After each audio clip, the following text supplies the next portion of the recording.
Depuis la rentrée, les établissements scolaires doivent continuellement s'adapter aux annonces du gouvernement. Dans le département des Yvelines, des mesures ont été mises en place afin de s'adapter à la crise sanitaire.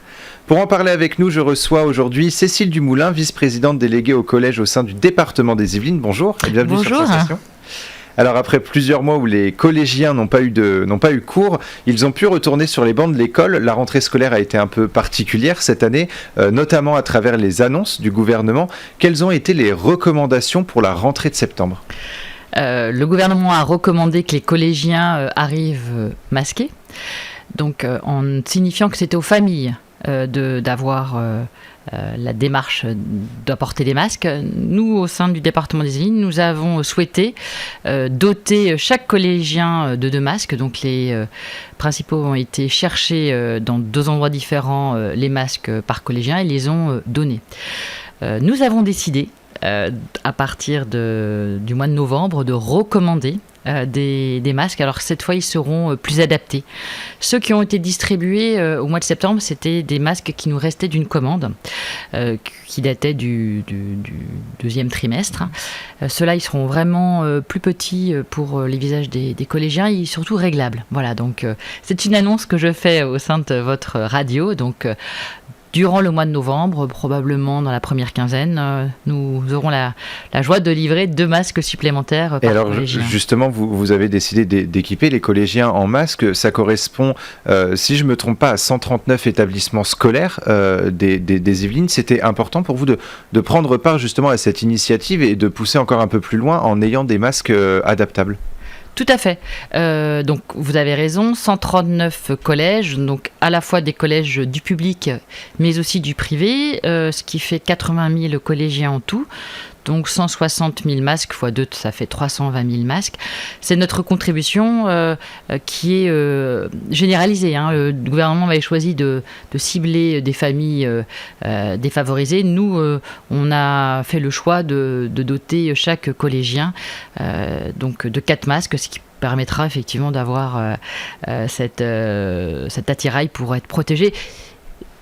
C'est important que le département prenne ses responsabilités aussi. On sait que c'est un partenaire des communes et on l'a vu que pendant la crise, on peut être capable d'avoir des mesures qui répondent vraiment aux besoins. On a une grande réactivité. Moi, je remercie tous les services au quotidien qui travaillent avec nous. Et on va revenir aussi sur les différentes mesures que vous avez mis en place dans les collèges. Le gel hydroalcoolique en fait partie. Comment s'organiser pour réussir à distribuer assez de gel hydroalcoolique aux collégiens depuis la rentrée de septembre ? C'est-à-dire qu'on a, dans un premier temps,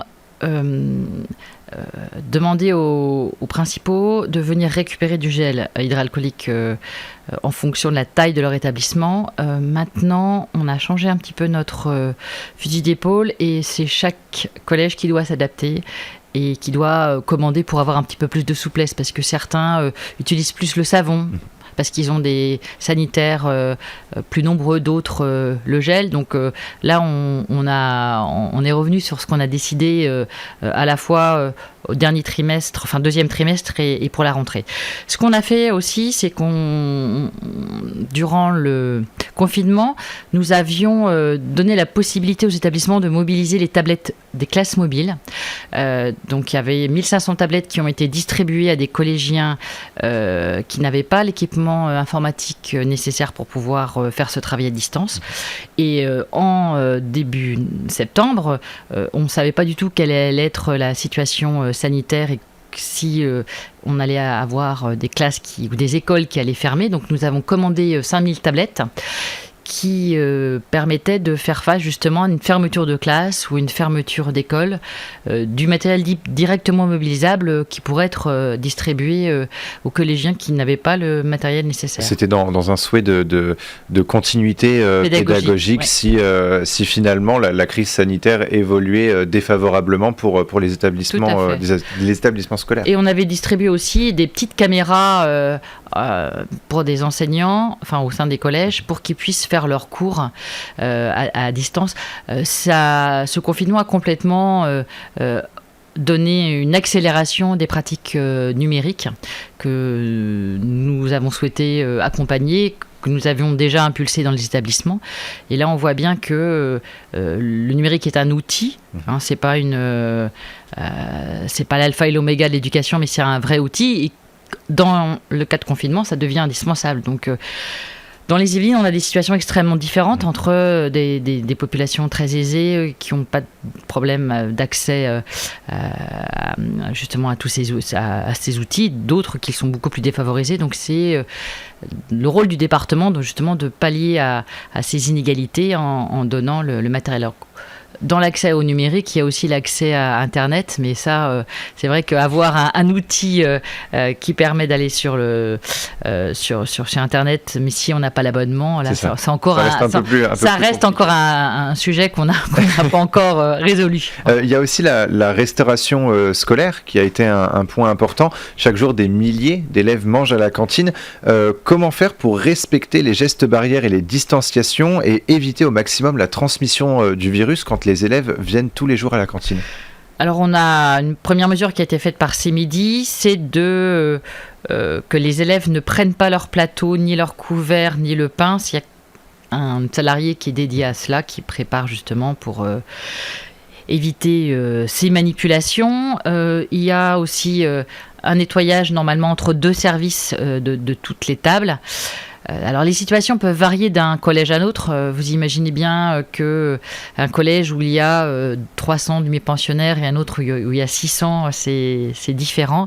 Donc il y a des adaptations au sein de chaque établissement. Certains y ont répondu en augmentant la temps de présence dans la cantine, en faisant parfois un service supplémentaire. D'accord. Donc en fait, pour ces sujets, la réponse, elle est vraiment adaptée à chaque collège et on travaille de concert avec les principaux. 56 collèges yvelinois sur 139 ont été dotés de caméras et ou portiques thermiques. Quel est le principe du portique thermique ? Alors ça, c'est une volonté du conseil départemental de doter les établissements de moyens de protection encore vis-à-vis de cette maladie. D'ailleurs, on a commencé dans nos propres établissements, nos services d'action départementale sont équipés, le département, à Mignot et à Guyancourt également, c'est parce qu'on est à Guyancourt ici, voilà. Et donc, on a, là c'est encore sur le principe de l'adhésion. On n'a pas imposé aux établissements cet équipement, donc soit c'est un portique, donc parmi sous lequel les élèves passent, il y en a une dizaine de collèges qui ont choisi ce système, soit une caméra, donc c'est une espèce de pistolet qui prend très vite la température et à une distance beaucoup plus importante que des simples appareils de prise de température qu'on peut acheter dans le commerce et qui sont beaucoup plus précis. Donc là, on a une quarantaine d'établissements qui ont choisi de le prendre et ça donne satisfaction. Donc si certains souhaitent aujourd'hui s'équiper, les crédits sont toujours là. Donc ça fait un investissement qui est près de 250 000 €. Voilà. Et alors, depuis la rentrée, qu'est-ce que vous avez fait pour continuer à assurer la sécurité des élèves ? Vous nous avez déjà parlé des masques. Est-ce que vous attendez chaque jour des nouvelles mesures sanitaires ? Est-ce que vous êtes un petit peu sur le qui-vive à chaque fois des annonces du gouvernement ? Alors on travaille en lien avec l'inspection d'académie et là justement j'ai un groupe de travail que je vais réunir pour entendre un petit peu aussi les demandes des chefs d'établissement. Vous savez que la sécurité, je vous dis, c'est une priorité sur la température, sur la restauration, sur les masques. C'est vraiment notre cœur de métier. Hein. Donc là, on écoute aussi les propositions. Je vous dis, la nouveauté de la rentrée, c'est la deuxième commande de masques. Les masques adaptables. Est-ce que les collégiens, les élèves ont été plutôt conciliants justement au port du masque ? Ah oui, ça s'est très bien passé. Eh ben, tant mieux. Ça s'est très bien passé. Quelques-uns l'oublient le matin, mais bon, qui ne l'a pas oublié en partant de chez soi et s'est rendu compte, mince, je ne l'ai pas pris. Et ce qu'on retiendra, c'est que vous restez de toute façon toujours sur le qui-vive par rapport à ce que peut dire le gouvernement concernant les établissements scolaires. On est à la fois en réaction et puis on essaye aussi d'être un petit peu en anticipation, justement, en proposant les portiques. C'était quelque chose qui n'était pas